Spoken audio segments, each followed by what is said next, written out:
Hello, ladies and gentlemen. Welcome to the European Pro League end and beginning of the North American Pro League. You can thank Peckies for that bizarre introduction there. Yes. My name is hi-rez Bart. That is hi-rez Dry Bear. And welcome to the moments before Cognitive Red versus Cognitive Prime kicks off here. Advantage Cognitive Red, Cognitive Prime definitely got a chip on their shoulder. They definitely do. I mean, honestly, here's the thing, right? The last seeded team going into any Pro League kickoff land, everyone's saying, oh, they're the kids, they're the babies, they can't do it, little babies. I mean, Divios is 14, he's so cute. And then all of a sudden they came out, they went 2-1 in the semifinals, they went 3-1 against Team Dignitas. Now they're one of the highest rated teams in the entirety of the SPL, and Cog Prime says, wait, what happened to our sister team now they're looking to be better than us? And Who's the sister now? That's right. Well, we'll find out. I mean, Cog Prime is looking pretty sharp. They're definitely looking a lot better after we watched them yesterday, so you know they're kind of picking up their stuff. But realistically, Cog Red looks impenetrable. They do. And if Cognitive does not ban out Divios' Giannis as their first ban, I will be amazed.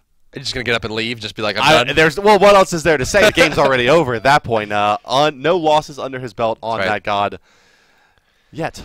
Well, we've got Boosh right now at 19.5 KDA. That means kills plus assists, 20, almost 20 per death. That is insane. I mean, this guy is absolutely dominant. And you can't really count it. I mean, the second highest KD in the game right now, in the SPL right now, is Barracuda. So Barracuda is going to be a main selling point for Mortality. Can Barracuda get off the ground much faster in the early game than Snoopy? We know Snoopy plays incredibly well in synergy with his team, but are they going to do it? Are they going to do it? They had to ban out Thorgars, but are they going to ban out Divios' Giannis?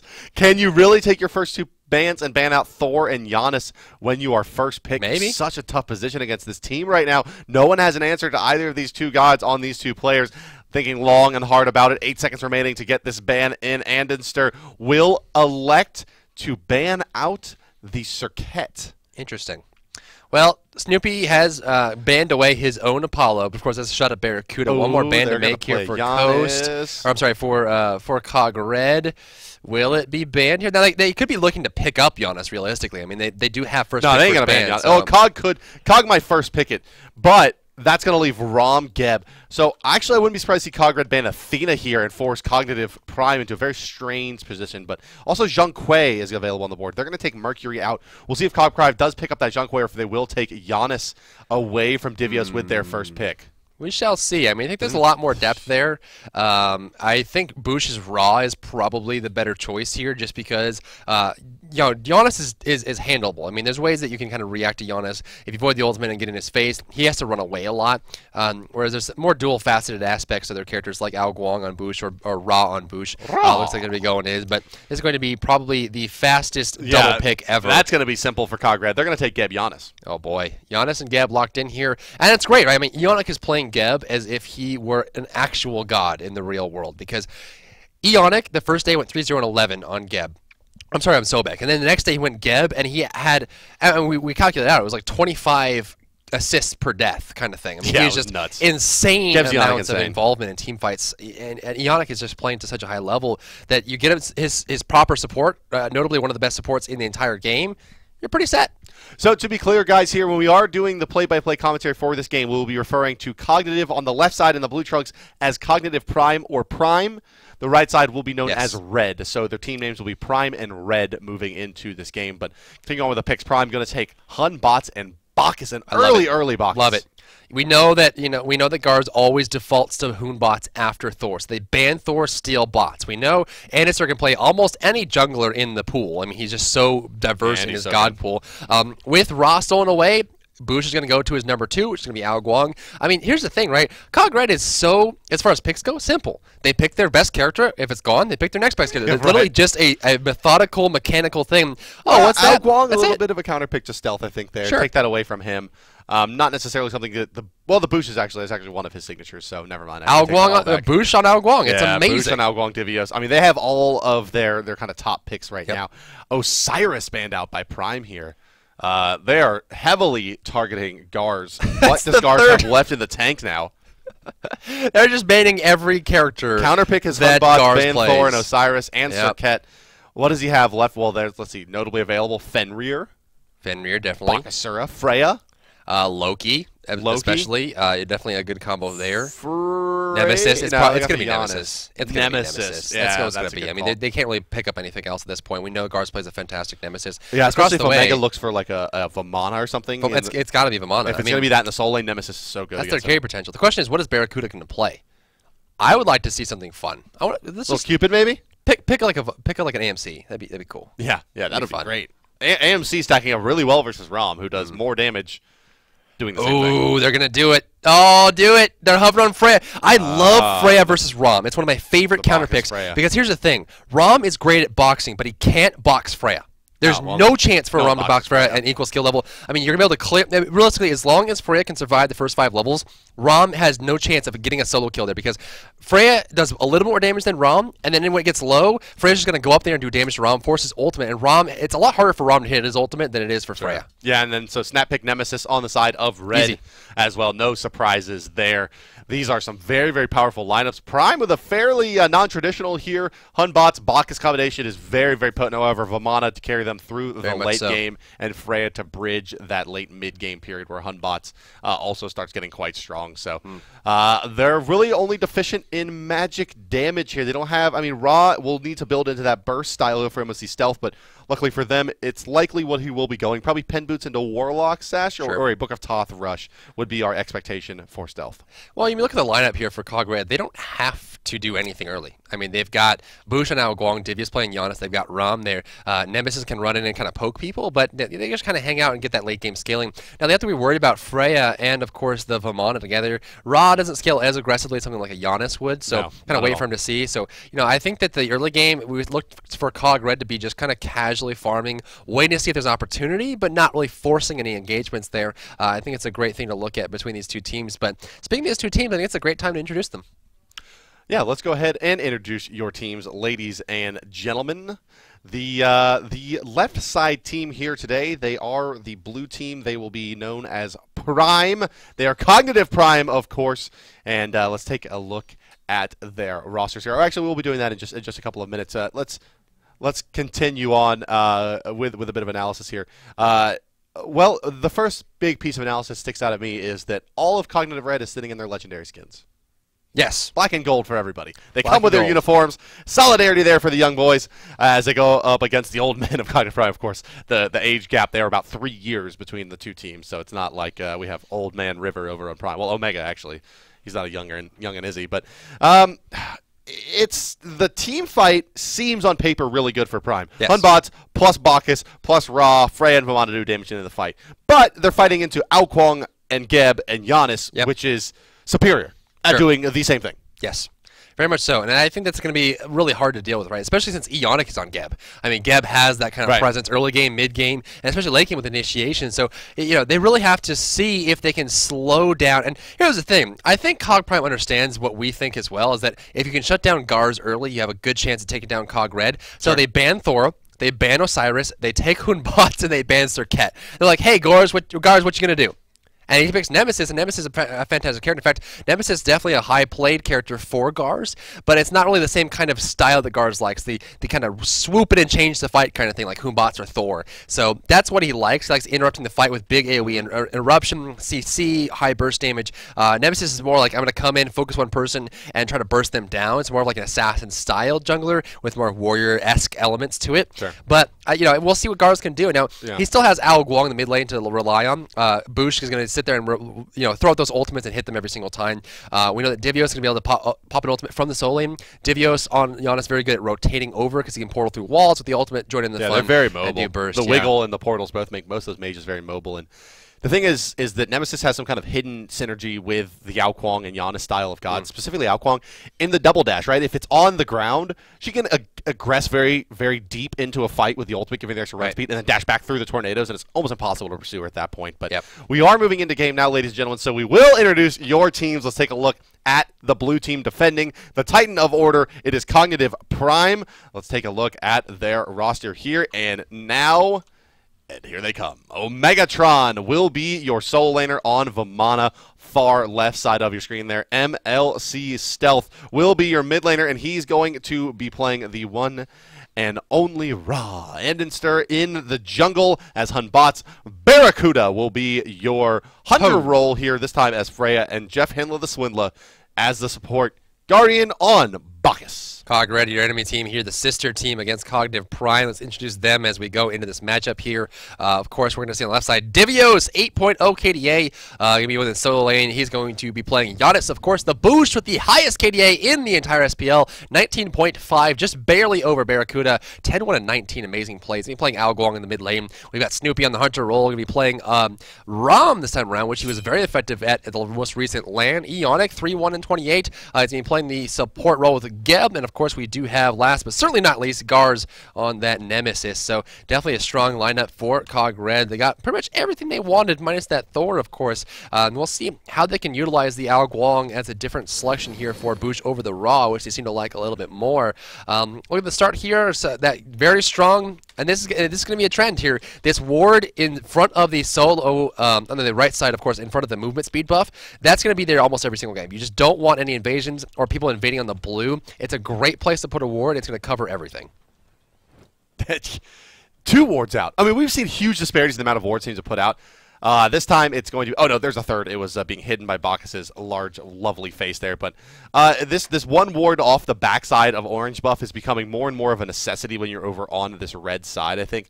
And likewise, over on the blue side, this ward off of the blue buff here, just to make sure you're not going to get invaded. I'm sorry, to spot out that invade coming in and give the vision for the red team there. I'm sorry, that was actually there. But so Cognitive Red, with a good amount of vision at this blue buff, they're going to know exactly the timings of this stuff, and that's another just hidden strength of Geb, as you saw there, the rollout through those mid camps and then going straight to the blue buff here allows them to get even more XP than, well, any Guardian really should be.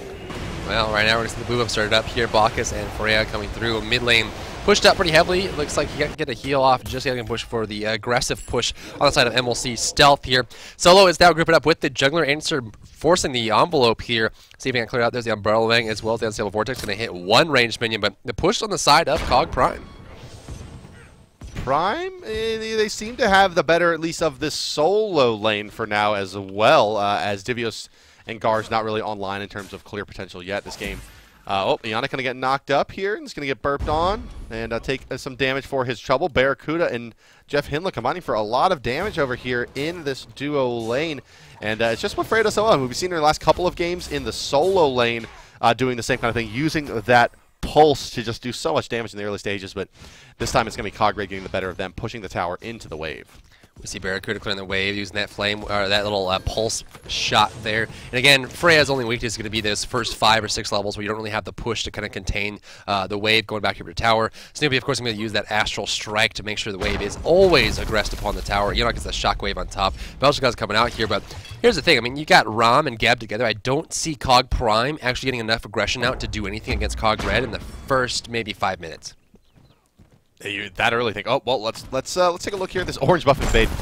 Red coming with 4 members here. This is definitely going their way. Even Jeff Hinla doesn't want to jump into that, and he's generally got a death wish when it comes to trying to steal things away from teams. So orange buff taken just like that. The Al Guang going to safely rotate over. He's going to be able to make it back to the lane and not lose too much experience, or will he, as they shade back around to the left side here. Slow command of Barracuda. He doesn't have any natural escapes available to him. There's an ultimate available for Boosh. Can he snipe out Barracuda? Going to go deep. No, it's just going to be the Squall. He's only level 4, of course, so there is no Spirit Tempest available because he doesn't have access to it there. The Squall, not enough to secure that kill. Great play by Jeff Hinla to keep everyone off of Barracuda for that engagement there. So, Freya, again, Freya Hunter is something you have to baby so hard for the first 5 levels or so, just to make sure that she is safe and ready to go. And saving that kill is huge there. We're seeing this almost every game now, Bart. We see the Chaos side invading the Order side movement speed buff and stealing it away with the assistance of the jungler and the mid, and the rotation coming out from the long lane. And it seems to be something that it's really hard to counter, right? A lot of times the jungler for the Order side won't even come over there until maybe 2.5 minutes. And if you get there earlier, they're going deep on the right side. Divios, he's actually going to miss with the snipers. MLC Stealth, a rare miss for him, and Divios going to be able to clear the wave with the ultimate and Unstable Vortex combination,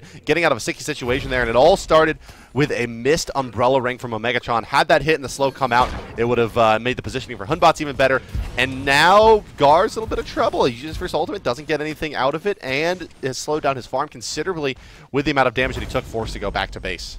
Megatron is now going to be heading home soon. Nope, he's going to cancel it up. And credit goes to Divios, man. This is the difference, right? You saw him prime the ultimate so he could teleport through the wall because he thought he was in danger. He was very low on HP, but then he turned and saw that Anitzer was low on HP, and that everyone was backing off, and he said, you know what? This is now going to be an offensive ultimate. Turns it and shoots it back and almost gets the kill there on Anitzer. So it really takes an experienced player to say, hey, I know I have 80 HP, but the aggression is done, and I'm going to survive. Yeah, let me just clear this wave out real quick. Yeah. And that just prevents him from losing any gold or experience in that lane. And Divios now already back and farming yet again. He is truly the master of the farm.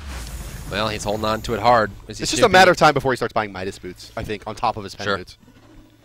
Snoopy's got that Devour's Gauntlet start getting ready to go here. Left side, we do see Barracuda starting up with the Fatalis this time around, as we did see Freya yesterday. The same thing goes down the same road. Ionic is looking to get that Midas boots completed very shortly. Jeff and down the same road as well. Tier 1 Hand of the Gods on both supports. Divios already has Sprint 2, though, just to avoid the slow from the Vamana, as well as any rotation from Hunbot, since Hunbot's Somersault does a great slow on top if you land on top of him with the jump, and then the follow-up from Omega would be very, very detrimental for a character like Giannis, especially given the fact that you have to be near a wall to teleport through it, and if you're slowed and can't get to it, that's going to be a big detriment, so that Sprint's going to make a big difference. Yeah, but it's kind of funny to see him purchasing a rank 2 Sprint on Giannis, considering that he has zero desire to ever leave that lane. Divios is one of the most notorious hard farmers in all of Smite.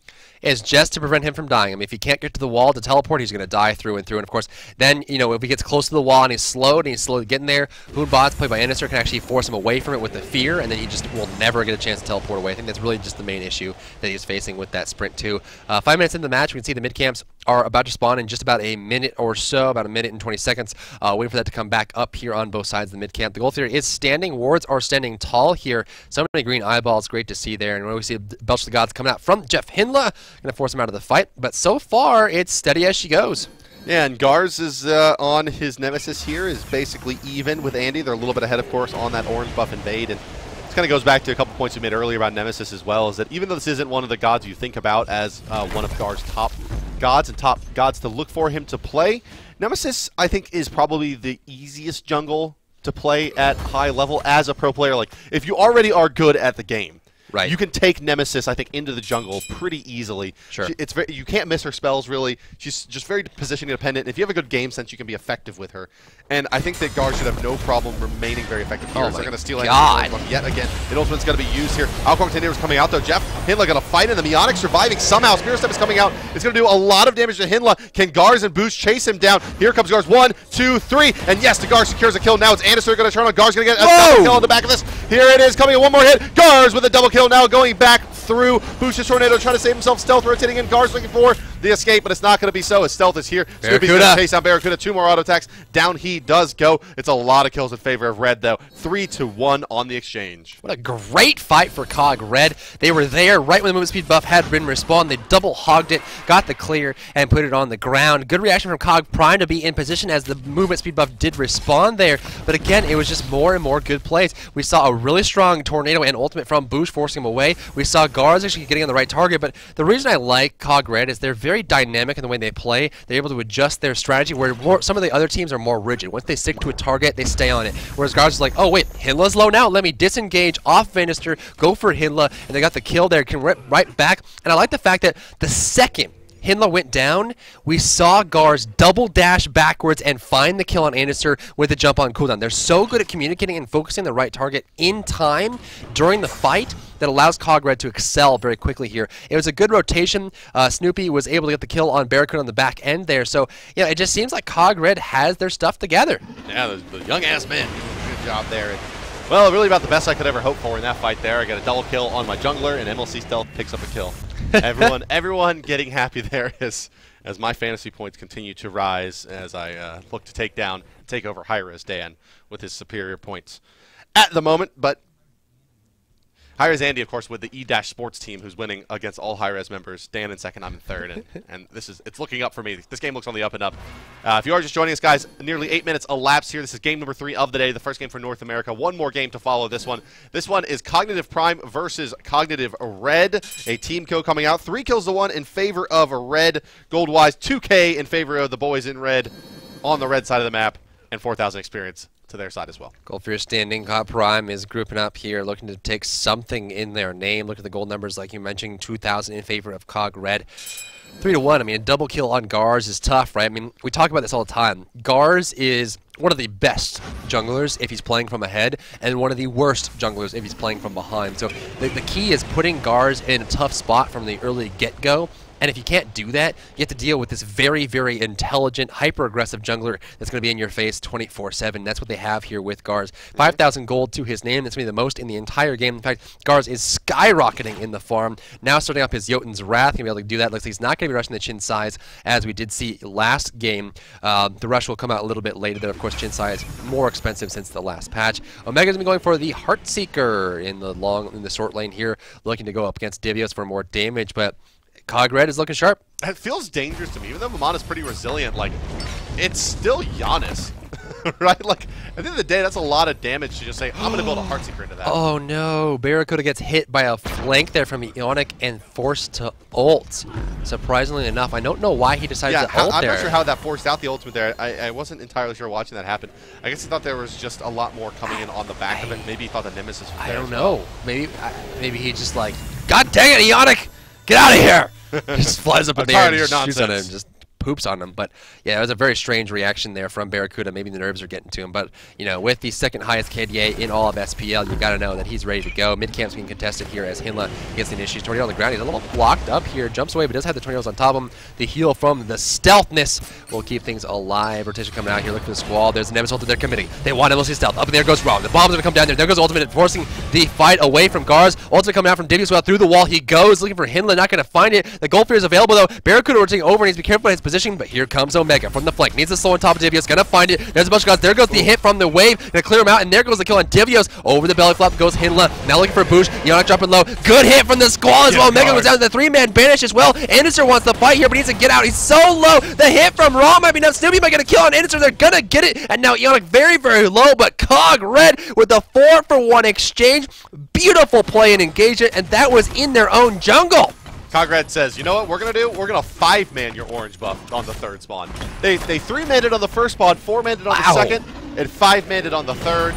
And Cognitive Prime keeps on trying to fight into it and keep on going down in there. A lot of that has to do with the power of Ao Guang in those early team fights. Tornado's just so effective, and you saw Omega and Jeff Hinla, pretty resilient targets, just go right down to the slow combination from the Gars and the Tornadoes from Ao Guang, as well as the Spirit's Tempest. Oh boy, well, we've seen it all now. 7-2, Cog-Red is sitting at a very large 4,600 gold and 7,000 experience, and it's hard to say which is more valuable here. I mean, you've got enough gold at 11 minutes to make a huge difference in itemization, in active items, in everything, but you also have a very large experience difference that's going to make a huge difference in how they level up their abilities and the cooldowns on their abilities as well. So, I mean, everything is in favor of Cog-Red right now, and Cog Prime really has to find a way to slow this down. Rotation from Ionic in the mid lane, gonna find the stealth here, force him away, the heal on the ground to keep him alive. There goes the hit, slowing down Humbot's ultimate, spreading them out, but it's still very, very tanky. There goes the ultimate coming from Bacchus. Now Nemesis is worried about the dash, good avoidment. There goes the ultimate coming out from the Barracuda. Oh, actually not gonna find it out, but Ionic goes down to Barracuda's shots. Whew! Stealth just got hit on the backside by that. Now it's Boosh, the one that's in trouble. Boosh to fall as well as Omega rotates in. Here's Divios picking up a kill onto Anister. This fight not done yet as Rom takes the sky, shooting out his astral arrows. There's one kill onto Barracuda. More damage coming out on Jeff Hinla. Divios was to follow this one up. Does he have an ultimate available? It does not look like he does already use. Oh, he's going for it! He's going to go deep onto Jeff Hinla. Hinla, he's played his fair share of Bacchus, and knows. I mean, it's pretty hard when you're like, oh god, there's a Giannis. What do I do? To figure out like exactly how you need to dodge. But Jeff Hinla, with just the old back step and backpedal a little bit there, is able to get him with the old Top Gun. Very, very casual there. Very, very casual. But the mid tower is now under pressure here from Cog-Red. Snoopy and Divios hanging out and getting ready to push this down. We do have Stealth and Hinla running up the center, looking to defend this tower. Can they get there in time? The activation of the steroid from Snoopy should be enough to take this down. Going against Stealth. Tower will fall. Divios backing away. Belly flop in the portal just in time. Searing Pain is going to be fruitless there as it goes through the wall and hits nothing. Mid cap on the right side will go the way of Cog-Red. Left side looks like it's going to go the way of Cog-Red with the hog there. Actually going to force it away. Enoch can take a little bit of damage. Nemesis ultimate on Stealth. Stealth coming to the backside. There goes the ultimate from Geb. Gonna go to damage here too. Anderson as he jumps over, but taking way too much from Gars. The Retribution is probably damage back to everyone. Knocking up. Omega's got the flank, but now he's all alone. He's a little bit too deep here. Tornado will block their entry as they come back in. Omega will disengage entirely, but Cog-Red gets away with murder. Yeah, they were really, really deep there, and they managed to make their way out. And Again, another testament to the kind of quality of player that Stealth has survived 2 kind of all-in gank attempts onto him. Well, actually, it did go down to the first one, but that was on the tail end of it, given a Spirit's Tempest hitting him. But it has done a nice job at avoiding the initial burst damage coming out and surviving through there. Warlock Session nearly online for him as well. And you know, Stealth just has such presence of mind, kind of gets out of those fights, starts backpedaling, dumps his spells, gets the run speed, and is able to usually hit with those Celestial Beams coming back through. Has been very successful with that so far, but you got to be a little bit worried if you're Prime here. Old Barracuda there sitting at level 12 and 5,800 net worth, looking across the way. 7,300 net worth at a 2-level advantage for Snoopy, who is going to get the better of Freya here in the next probably 5 minutes. It starts to turn. You usually look for kind of the timing of the Executioner being finished on top of the stacking item is where the Hunter starts to pull ahead. Yeah, stacking the penetration and also having the back-end damage. It scales up your abilities as well as your in-hand damage. It makes a big, big difference, and that kind of core build is when you see the Hunter start to rotate into the mid-phase of the game and start doing incredible amounts of damage. Anister is now going to have a little bit of repose here as he actually is able to solo his own movement speed buff in his own house. That's pretty good, man. That's got to be a sweet life when you're all alone it's like doing coming your own home buff. And sleeping in your own bed after being gone for a few weeks. I know, right? It must feel great. That's what it's like to, you know, get the movement speed buff that is so disproportionately powerful compared to all the other buffs on the map. Warlock Sash done on Boosh, done on Stealth. They got a lot of health going for him. Divios is going to go for that Book of Thoth. Going to have the Purification Beads as well. Now, of course, we did see a Giannis yesterday pick up Shell instead of Sprint, but of course, with so many slows on the other side of the map, it looks like, yep, every single person on Cog Prime has a major slow that Divios has to worry about, so he's going to pick up that Sprint for a very good reason. Might even turn it into Heavenly Agility, honestly, even though he would be more selfish with the Sprint. He might just have it for his team. Now, there's not a whole lot of healing. In fact, there's almost no healing other than self-healing that would be going down there, but it would be just an AoE movement speed increase. Oh, Divios just farming away. He actually is now winning this lane versus Omega in terms of farm. So the late game potential from Prime continuing to dwindle. They need big plays before Rom really outpaces Freya, and you feel like it's got to come start and end with Omega here. They got to make some room, get this baby online, get that Urchin done, let him build into his next damage item, and see what he's able to do with it. Well, we've got on the right side Omega pushing up towards the tower. The Gold Fury is going to be respawning any second now, Bard, and they got to make sure that this does not go the way of Cog Red. Cog Prime's in 6 kills behind. They're also about 5,000 gold behind as well. Things are looking great for Cog Red. Mid-camp's going to spawn up here. Looks like Boosh wants to get the slow on Omega. Gonna find it. Squall's going to hit there. Portal through the wall, and we've got Anister coming from the left side here, looking for that ultimate to spread them out. They're looking. The call comes out from Cog Prime. They don't want that fight. That's not really something they want to fight over, especially given the fact that mid-cap is only 90 gold at this point, 16 minutes in. May not be worth the loss of a team fight. The Gold Fury is much more valuable. Yeah, and that's where the teams are heading to square off next. Ward advantage in favor of Cog Prime at this point, but the ward's getting cleaned up, and Snoopy to go ahead and head on in there. Bush and Ionic there to back him up. Guards trying to zone out Hinla. Here comes Anderson with damage as well. Ionic going to blink in. They're going to put a lot of damage out onto Andy. Chasing him down is Guards. There comes the ultimate. It's not going to be enough Guards there to secure. Wow. And we'll see Stealth now the one in a lot of trouble. Guards going to try to chase him down as well. Banished from Barracuda, going to zone out Guards for the moment, but Divios wants to go deep, throwing out an unstable vortex and force retreat back towards his team. In the meantime, Gold Fury still being taken by the support and Hunter core, and down will go the Gold Fury. Cog Red with a nice job of not only chasing down a very important kill, but also doing so while picking up the Gold Fury. Ionic blinks in, ult, and runs right back to the objective. Well, that's what they're good at, right? They know what they want, and they go for it. This fight's not done, Dry Bear. Searing Pain coming through, not going to be enough. In goes Snoopy, though. He wants to kill Jeff Hinla. He's going to take one more in hand, but he's going to get banished by Freya. Now the return damage coming out. Bush is here, but Bush out of mana. Fatalis is active on Freya, but she's going to run out of range attacks. Snoopy rolling away. Aegis used by Bush, and they split very nicely. Are forcing Barracuda to choose targets and not able to find a kill, but not done yet. Spirit Set is coming through, not going to hit Barracuda. Gars is dropping low, but the Retribution is going to be out. Purification Beads gets him out of the portal. Dash forward from Gars. Wants to kill. Snoopy is already done. There's the big baby looking for Ionic. He rolls on out. That should be enough for him to get away. Gars has gone down to Barracuda. The banish goes on Divios. He needs a portal. He gets it in time. He sidesteps the shot, and Barracuda, missing his last basic attack, will make Divios safe to go away. Omega is a little bit slow there, little baby, and he's not going to be able to go through on that one, but 5 members still staying for Cog Prime. Looking at what the aftermath is, we're sitting at a 6,000 gold lead for Cog Red and an 8,300 experience lead. I mean, look at the graph right now. It's been a steady increase for Cog Red. There's not been much disruption at all. Yeah, this tower is a, well, let's hold that thought, as another through space type comes through, hitting Jeff Hinla, and here comes Divios. That should be enough to pick up the kill as the unstable vortex comes through, and he is now on the chase for Andis. They're actually going to get the drop to the portal. Damage now coming out. He's going to be caught by the Algong tornado, and that's going to be a kill for Boosh onto Andy. Andy having a tough game here, 0-5-3 on the Hunbots, and now looks like Cog Red is considering a Fire Giant play here.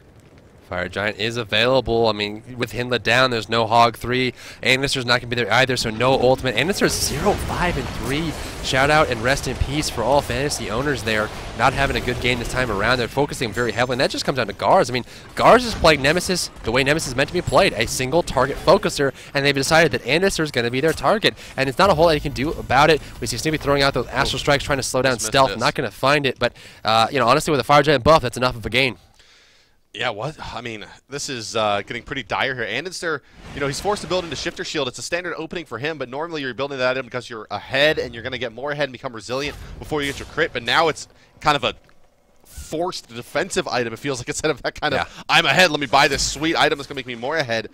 Now it's kind of forced to build it, and you look at Prime, and they're forced to itemize into survivability and haven't gotten a lot of damage items out yet. Well, they need to be careful about the next engagement because this could very easily swing Oh, out right of side lane. control. Omega could be some trouble. Gars has a decent angle here.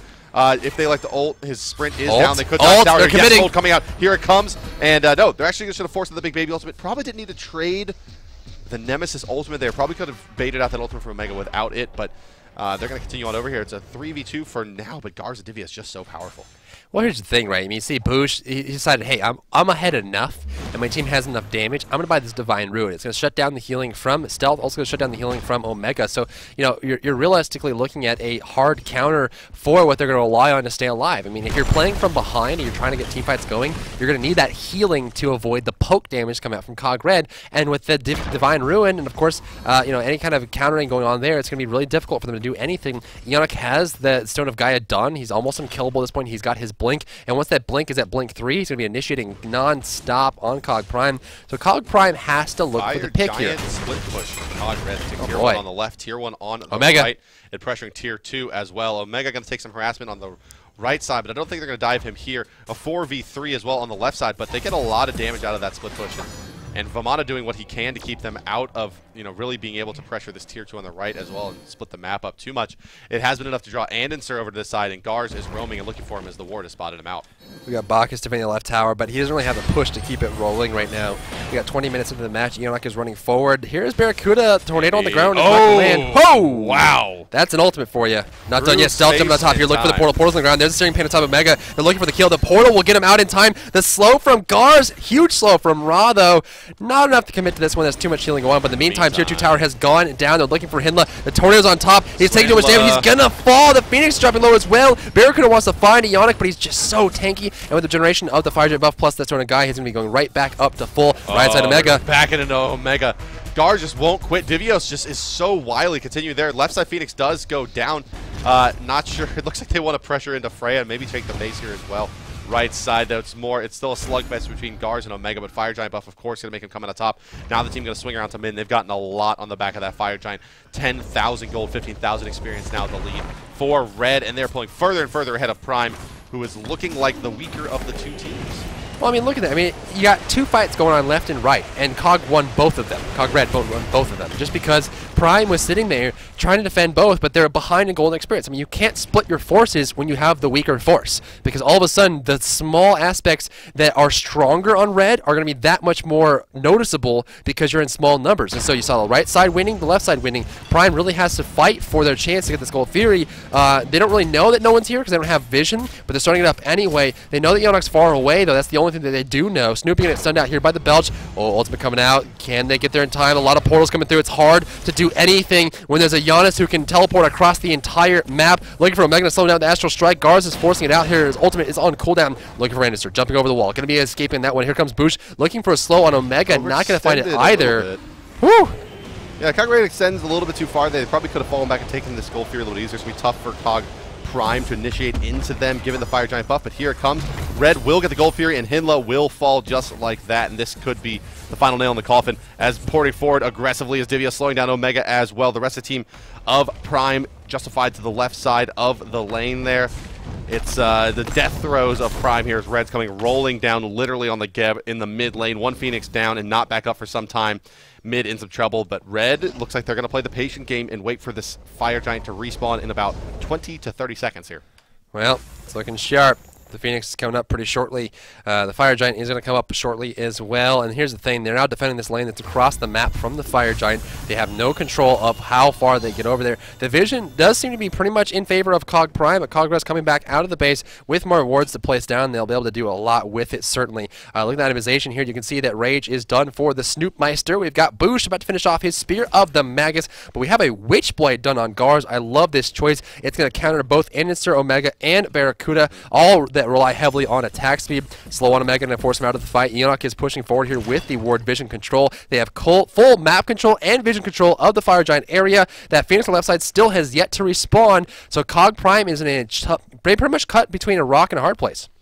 So the big question to me here is it really better to go up against Divios' Giannis than it is to go up against a Thor, Serket, or Mercury on the side of Gars? Like, Gars is fine with Nemesis. Like, it's not like he's having a bad game in Twisted Magician 6-2 and 6, but Divios has a 100% win rate. This god has a 100% win rate, and no one is banning it against the best player in the world on this god.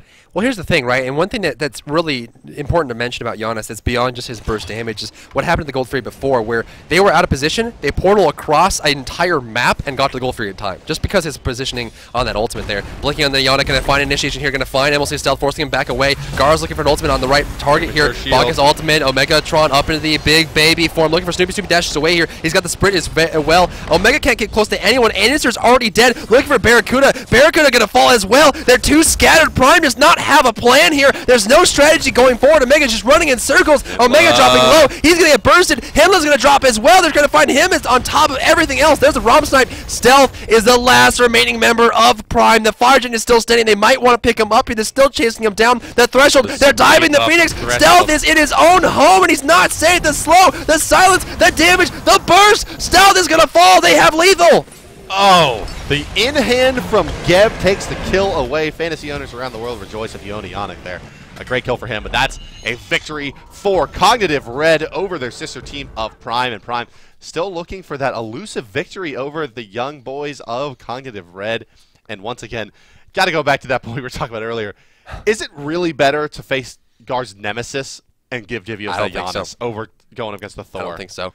Honestly, you know, like I was mentioning, Giannis allows his team to move so much. I mean, you've got a really strong positioning where you put the threshold down, and that movement speed increase plus the portals plus the ultimate allows your team to just, oh, we get a fight? Let's take 3 Phoenixes. Oh, you're at the Gold Fury? Let me teleport across the map. So, plus you have a global ultimate that can snipe, and we saw last game where it's just over and over and over, Giannis snipe, Giannis snipe, Giannis snipe, and now let's go check out the same exact thing here from the last match. Giannis has the distance. We've got the Nemesis ultimate, of course. He's looking to sprint away. He's got an ultimate that goes through the wall here. There goes the teleport through it, picking up Anister, and then, of course, when he's in trouble, oh no, Omega's going to kill me. Oh no, I'm in trouble. Oh no. Oh, bye. Oh wait, I'm gone. Yeah, that play was actually seeing that from the top angle in the spectator mode was actually even more brilliant what he does there. Right. I mean, just the idea of I'm gonna ult and then I'm gonna fight for the duration of that ultimate, kind of knowing exactly when it's going to drop off and keeping it as an escape lane. Rather, I think most players look at that ult and say, oh, it's a great ability for me to reposition with my teammates. I can get across the map. And no one really thinks about it that way. And, you know, Divios really started to bring that kind of playstyle in. Let me shoot this prematurely in the fight, play super aggressive, and then if I need to bail myself out, go through a very, very long wall, and no one can chase me at that point. Well, it's a pretty useful ability to be able to travel through physical space. I mean, that's just, and that time. in of itself is amazing. And time, that's it. And Tim, occasionally, depending on how you look at it. But Tim. Next up match is going to be Fat Chunk Semmel versus Snipe. Snipe, of course, losing out a very, very strong match against Thirst previously. Snipe had the lead. Thirst turned it around and shut him down. So Snipe really has a chance to redeem himself today. Fat Chunks as well. I think there's a lot of great players in both teams. So coming up next, Fat Chunks, though. Coming off the victory over Team Dignitas. That's right. Definitely feeling themselves. Can Wolfie and the boys take out his old team of Snipe, or in Khan's team get the victory over the Chunks? Find out in about 20 minutes, guys, at the top of the hour. We will be back with our final game of the day, the Chunks versus Snipe here from North America. In Atlanta, I'm hi-rez Bart. That's Strybear. We'll see you in about 20 minutes.